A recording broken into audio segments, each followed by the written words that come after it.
tidak hadir hari ini? Hadir semua. Bagus, tepuk tangan dulu.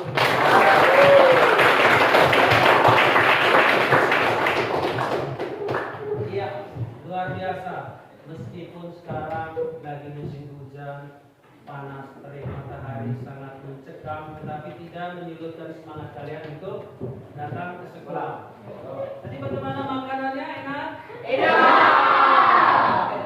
Kita harus berterima kasih kepada pemerintah karena sudah memberikan makanan bergizi untuk kita semua.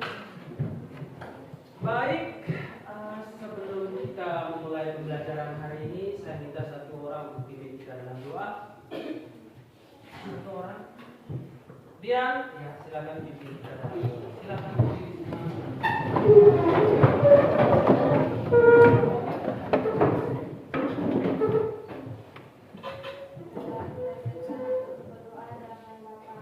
Dalam Bapa dan Putra dan Roh Kudus, amin.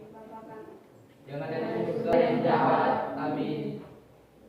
Dalam Bapa dan Putra dan Roh Kudus, amin. Ya silakan duduk. Ya, pagi ini semua senyum-senyum. Bahagia sekali hari ini ya. Tapi Pak Guru hari ini tidak bahagia. Tadi waktu Pak Guru ke perpustakaan, Pak Guru lihat di bawah buku itu berantakan sekali. Ada yang jatuh di bawah berat, ada yang susunnya tidak sesuai dengan buku-buku yang ada sebelumnya.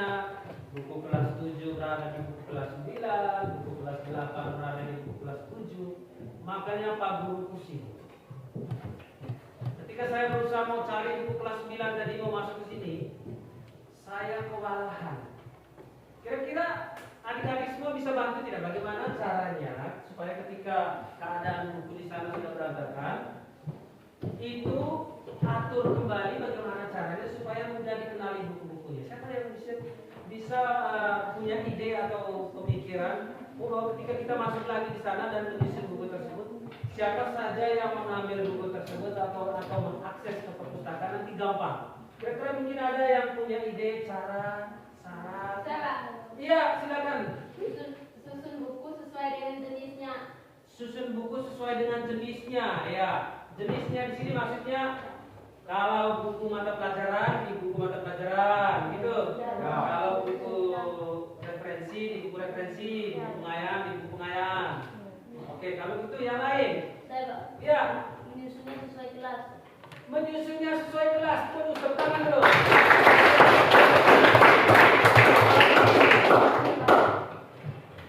Apa lagi?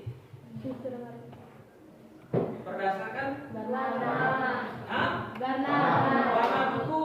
Berarti kalau merah meskipun buku kelas 8 ada karena dia merah.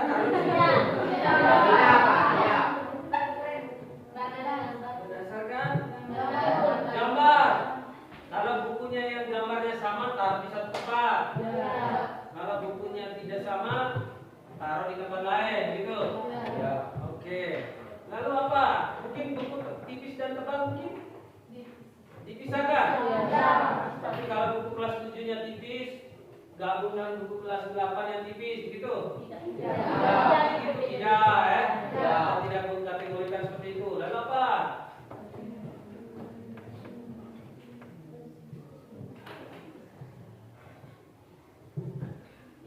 Apalagi? Menyusun sesuai kebutuhan mungkin, iya tidak? Misalnya kalau hari Senin saya ambil matematika, IPA, IPS, susun bukunya sesuai itu, IPA, IPS, berdasarkan jadwal mata pelajaran per minggunya. Bisa ya? Oke, nanti kalau seperti itu bisa tidak habis pelajaran ini kalian bantu Pak Guru untuk menyusunnya di perpustakaan. Bisa? Bisa. Tangan dulu.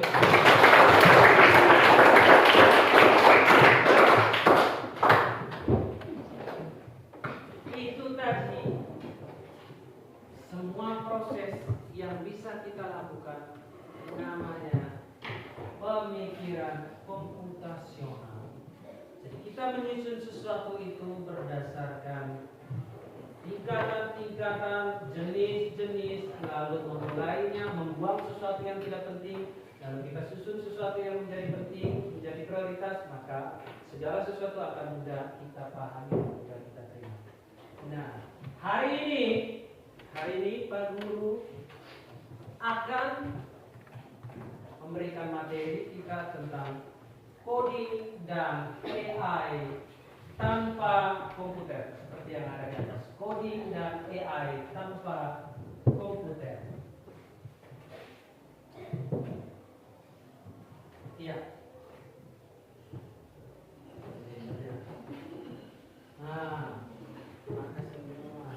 Ini mengajarkan masa depan hari ini, coding dan AI tanpa komputer. Jadi ketika kita belajar tentang coding dan kecerdasan buatan, kecerdasan artifisial, tidak harus kita menggunakan komputer. Bisa? Bisa. Tanpa komputer juga kita bisa melalui permainan, misalnya permainan bagaimana membuat robot. Ketika kita menjadi pemrogram, lalu kita menyuruh teman-teman, seolah teman kita itu menjadi robot. Tidak harus kita bekerja di dalam komputer untuk membuat sesuatu yang berkaitan dengan pemrograman dan kecerdasan buatan. Oke, sekarang kita bisa lihat bersama. Nah, ini perbedaan. Di belakang bisa lihat? Bisa. Nah, itu. Coding dan kecerdasan artifisial bukan sekedar urusan programmer. Jadi ini bukan hanya pekerjaannya programmer saja. Kalau dulu programmer pembuat program itu kan ada orang-orang yang sekolah di bidang ini saja. Tetapi sekarang Bapak Ibu guru juga, kalian juga nanti bisa menjadi seorang programmer. Nah, itu lihat. Sekarang sebelum kita maju lebih jauh, lihat, perhatikan perbedaan coding dan kecerdasan artifisial. Perhatikan perbedaan. Pak Guru kasih waktu 3 menit untuk membacanya. Baca dalam hati.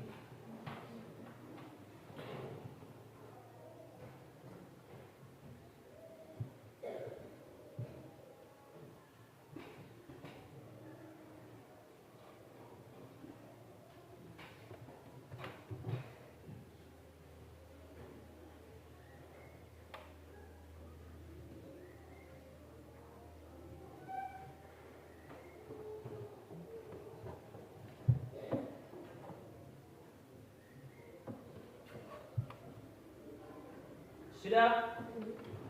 Lihat, di kolom yang pertama ada coding, ada kecerdasan artifisial. Yang membedakan itu keduanya. Yang pertama, kalau coding itu memberi perintah pada teknologi. Jadi sudah ada teknologinya.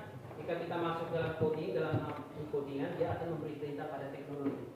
Sedangkan kalau kecerdasan artifisial, mesin yang bisa berpikir dan belajar. Nah, seperti yang kita sudah buat tadi di Twitter ya. Terus, secara formal, coding adalah tindakan menerjemahkan keinginan manusia ke dalam format yang dapat dimengerti komputer. Sedangkan kecerdasan artifisial adalah kemampuan sistem untuk menginterpretasikan data belajar dari data tersebut dan menggunakan pembelajaran itu untuk tujuan tertentu. Analoginya atau pengandaiannya seperti ini. Seperti menulis resep, itu masuk dalam coding. Ada langkah-langkah atau algoritma yang harus diikuti agar hasilnya sesuai keinginan. Bayangkan ketika kita ingin membuat sesuatu, memasak sesuatu tidak sesuai prosedur. Hasilnya bagus atau tidak nanti? Tidak. Misalnya kami ingin menggoreng telur. Langkah yang pertama, kita harus panaskan wajan.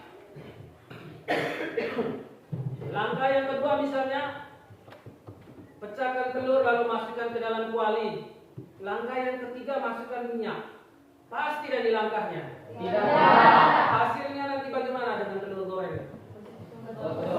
Gosong tuh, sudah gosong duluan karena belum ada minyak. Manfaatnya minyak tadi untuk belum hasilnya agar tidak bersentuhan langsung dengan kuali.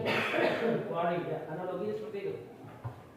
Contoh rekomendasi film, terus asisten suara di HP, hingga kemampuan kamera mengenali wajah. Nanti kita akan belajar tentang itu.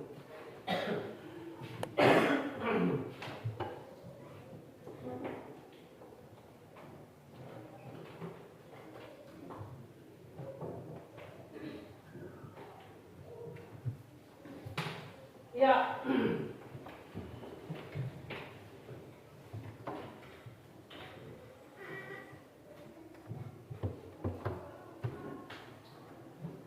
Secara umum, ketika belajar tentang coding, bingkai terbesarnya adalah ini.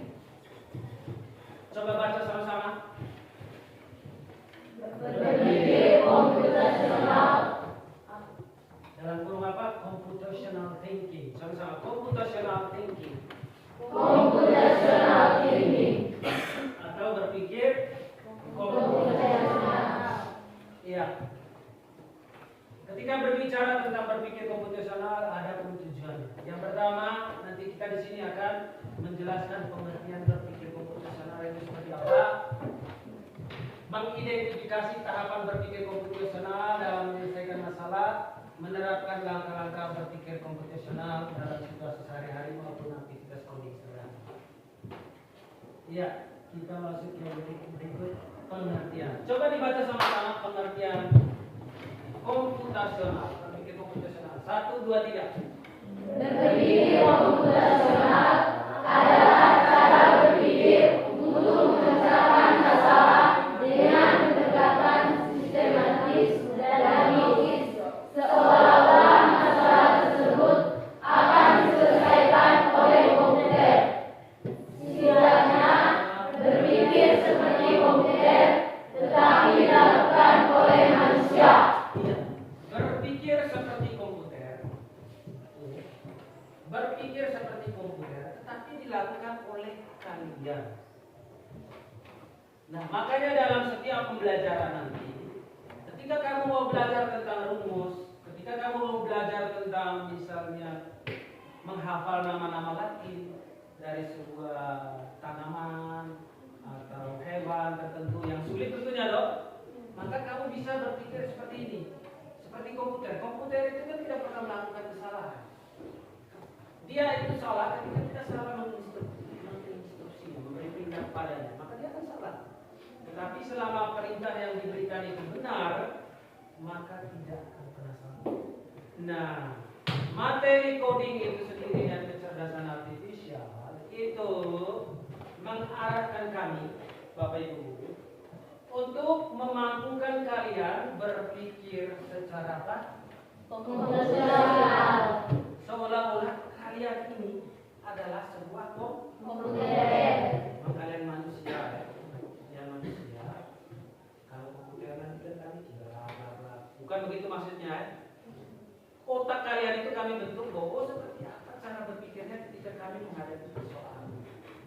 Nah, berpikir komputasional itu sendiri ada beberapa macam. Nah, ini 4 komponen utama berpikir komputasional. Ini yang harus kalian paham.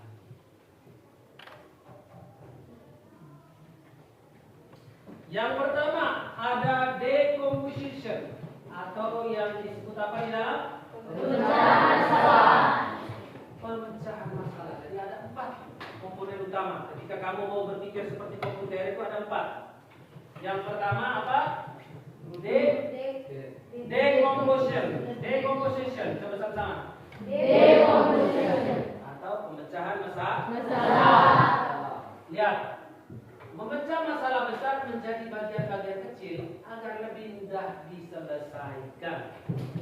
Terus contoh, saat ingin membuat kue, langkahnya dipecah menjadi menyiapkan bahan, menjemur, memakan, lalu hias. Itu contohnya tadi ada dong. Yang kedua, pattern recognition atau pengenalan pola. Jadi pengenalan pola ini ada di dalam.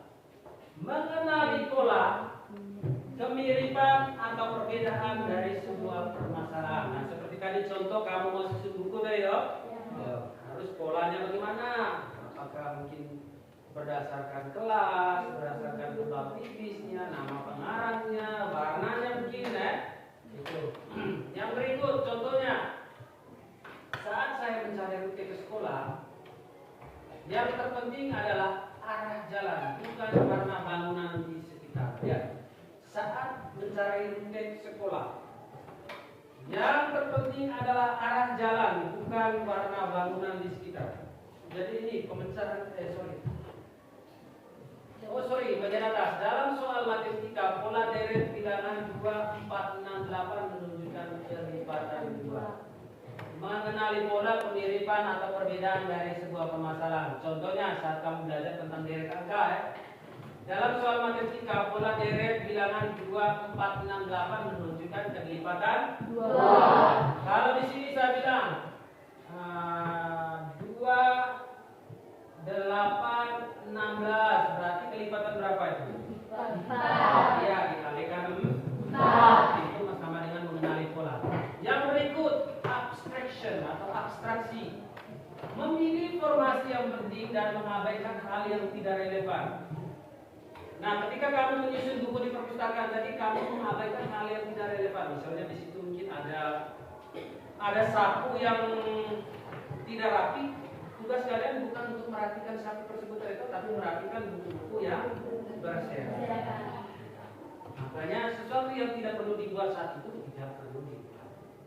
Karena fokusnya kalian dari untuk mengatur buku, maka kamu harus mengatur buku saja dulu. Yang tidak ada kaitannya, contoh macam sapu-sapu ini, biarkan saja. Yang tidak ada kaitannya dengan mengatur buku dan tidak usah dibuat. Nah, kalau contoh di sini saat mencari titik sekolah yang terpenting adalah arah jalan, bukan pada bangunan di sekitar. Nah, ketika kalian mencari alamat sekolah, yang kamu lihat itu jalannya. Jangan, sekolah SMA 1 di situ. Kayaknya harus sebelum ke sana harus rumah yang catnya warna kuning semua kayaknya. Kalau warna kuning sekolahnya, warna cat rumahnya warna kuning, terus arahnya ke bawah sementara sekolahnya di atas, apakah harus kamu ikut warna kuning itu? Tidak. Nanti yang kamu lihat apa? Arah jalan. Nah, yang terakhir ada yang namanya algoritma. Artinya yaitu menyusun langkah-langkah atau urutan yang jelas untuk menyelesaikan masalah. Contoh, cara mengikat tali sepatu bisa dijelaskan dalam urutan langkah-langkah yang sama setiap kali. Contoh, kalau kalian ikat sepatu, kebiasaan kalian setiap hari kalau mau mengikat sepatu seperti apa? Contoh, Aldo maju sini nih, Aldo. Atau ini, Chandra.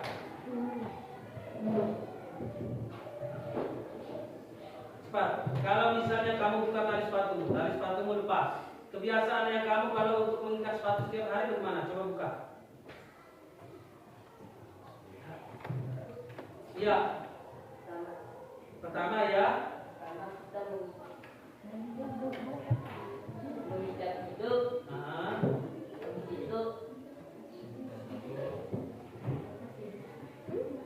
Ikat simpul hidup. Habis itu dobel lagi. Habis itu kita masukkan ke dalam sepatu. Iya, itu kebiasaannya Chandra. Tepuk tangan dulu. Jadi dia tidak ikat simpul mati sepatunya. Kenapa dia tidak ikat simpul mati? Supaya nanti kalau basah Ya, susah untuk ibu. Demikian juga kamu berpikir. Jangan berpikir sesuatu yang susah ketika hal yang mudah bisa kamu lakukan. Bisa paham? Bisa?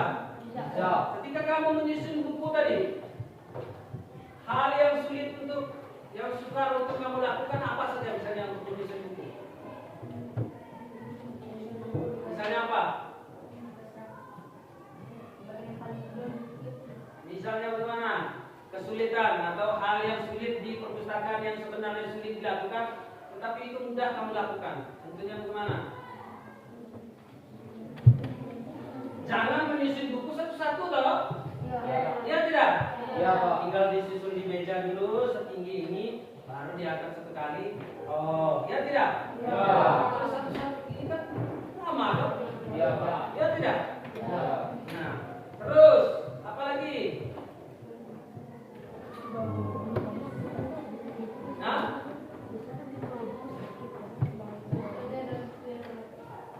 iya, daun buku yang terlepas.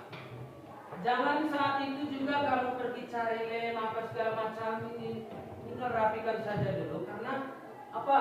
Berdasarkan ini Apa tadi? Abstraksi itu jangan melakukan sesuatu yang tidak penting. Abstrak. Lakukan saja hal yang menjadi hal penting saat itu. Bahwa tugas saya atau pekerjaan saya saat ini menyusun buku ini serapi mungkin agar saat orang datang ambil nanti mudah untuk mengenali di mana buku tersebut disimpan.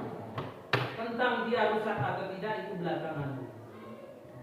Fokus ke tujuan utama. Bisa ya? Bisa paham ya? Ya, ini contoh penerapan dalam kehidupan setiap hari.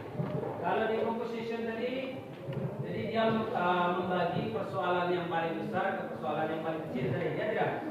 Ini di masalah besar menjadi bagian-bagian yang paling kecil. Misalnya saat kita membuat kue harus pecahkan, menyiapkan bahan-bahan, mencampur, memanggang, lalu membuat. Nah itu. Nah ini lihat sekarang. Contoh dalam kehidupan setiap hari seperti ini. Membagi pekerjaan rumah, tangga, menyapu, mengepel, mencuci piring. Kenapa itu harus dibagi? Iya. Iya. Pekerjaan rumah ini kan hal yang besar loh. Nah, ketika kita bagi itu ke dalam beberapa orang, maka hal yang besar, masalah yang besar tadi bisa dipecahkan ke dalam hal-hal yang kecil. Misalnya kakak tugasnya cuci piring, adik tugasnya cuci gelas dan lain-lain. Dan habis itu ini pattern recognition dalam pola tadi ya. Menyadari bahwa lampu lalu lintas selalu mengikuti pola merah, hijau, kuning. Lalu abstraction, membaca peta hanya fokus pada jalan utama, tidak semua detail. Algoritma, resep memasak mie instan, panaskan air, masukkan mie, tiriskan, tambahkan susu. Ya nanti di penerapan dalam codingnya ini seperti ini. Level dan lain sebagainya.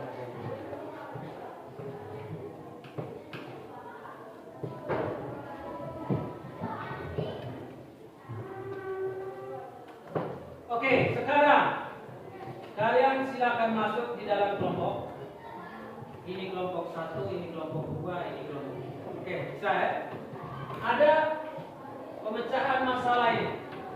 Tuliskan bagaimana kamu memecahkan masalah berikut menggunakan berpikir komputasional. Bagaimana cara menyiapkan sarapan pagi sebelum berangkat ke sekolah.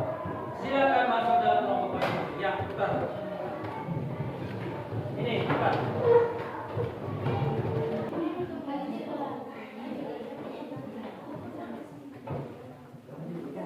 Sudah, ya. Ya, kita kasih tepuk tangan untuk kelompok 2. Nama kelompok, silakan. Selamat pagi teman-teman. Selamat pagi. Perkenalkan, nama lengkap saya Maria Kasih. Saya dari kelompok 2. Jadi pertanyaannya bagaimana cara menyiapkan sarapan pagi sebelum berangkat ke sekolah menggunakan coding atau AI.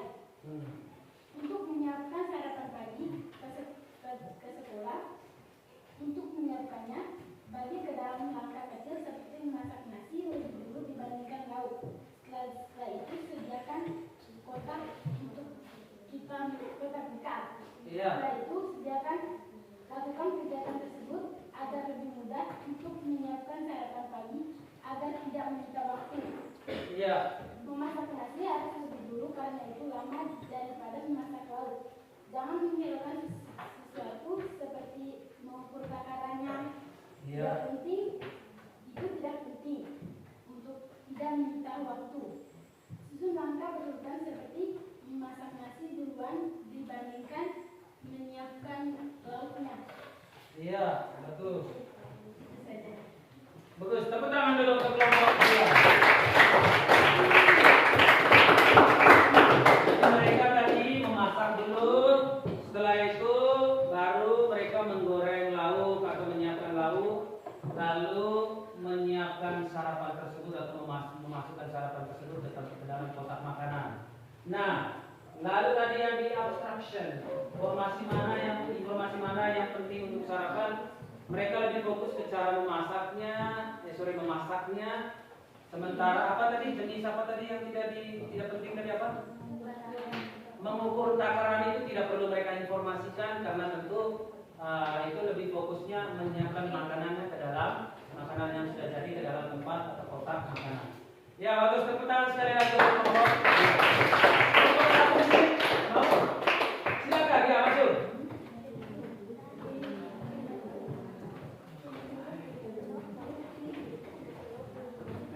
Silakan maju ya, satu orang, dua orang maju. Kasih tepuk tangan untuk kelompok. Siap, kelompok 3. Selamat pagi teman-teman. Selamat pagi. Perkenalkan, nama lengkap saya Yuliana Oktavianis, biasa disapa Piani, dan ini teman saya. Perkenalkan, nama lengkap saya Transita Kontesa, biasa disapa Cynthia. Jadi di sini kami akan menjelaskan bagaimana cara menyiapkan sarapan pagi sebelum berangkat sekolah. Yang pertama sekali memasak nasi, yang kedua menggoreng lauk atau tempe, yang ketiga menyiapkan peralatan untuk dimakan, yang keempat menaruh makanan dalam tempat makan, yang kelima makan tersebut siap disantap.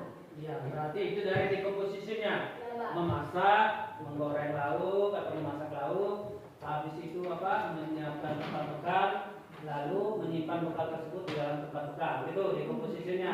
Nah, sekarang pengenalan polanya.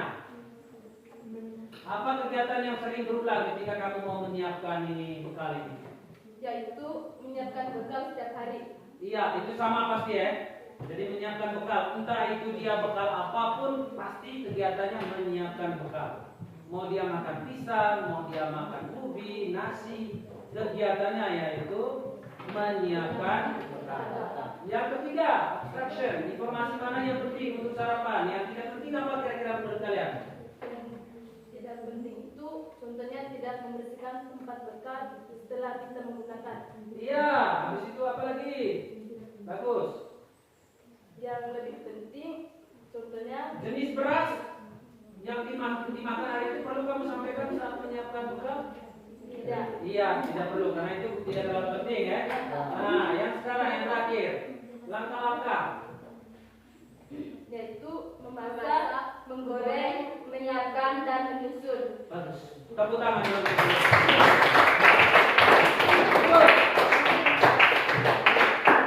Kelompok 3 sudah.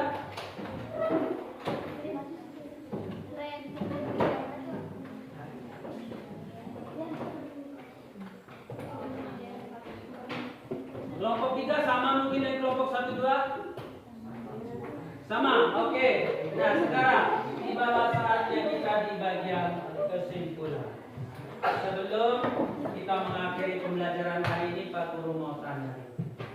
Kira-kira apa yang sudah kalian dapat hari ini? Materi apa yang sudah kalian dapat hari ini? Berpikir komputasional. Cara berpikir komputasional itu apa? Cara berpikir yang seperti apa?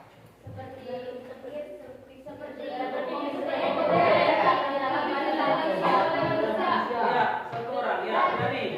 Berpikir seperti komputer tetapi dilakukan oleh manusia. Bagus, tepuk tangan.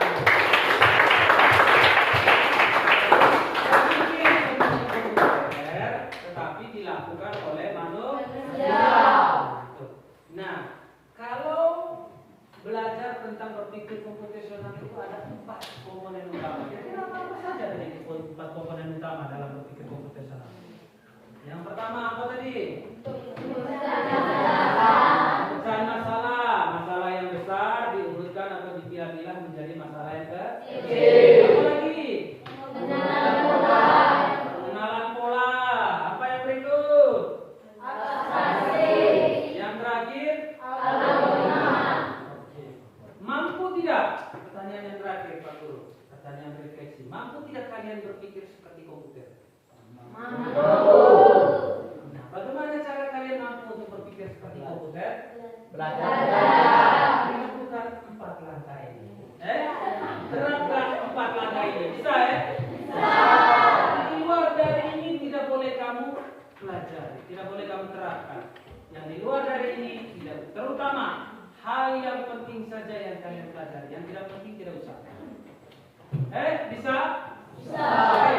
Pertanyaan berikutnya, apakah pelajaran tentang coding dan kecerdasan artifisial, terlebih khusus berpikir komputasional itu menarik bagi kalian? Menarik. Nah, di pertemuan berikutnya nanti kita akan lanjut tentang topik yang lain yang berkaitan dengan coding dan kecerdasan artifisial.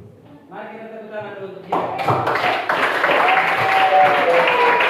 Baik, sebelum kita mengakhiri pembelajaran kita berdasarkan kesepakatan kelas kita bahwa kita harus memulai dan mengakhiri pembelajaran dengan berdoa. Oleh karena itu sekali lagi saya minta Bian untuk pimpin kita dalam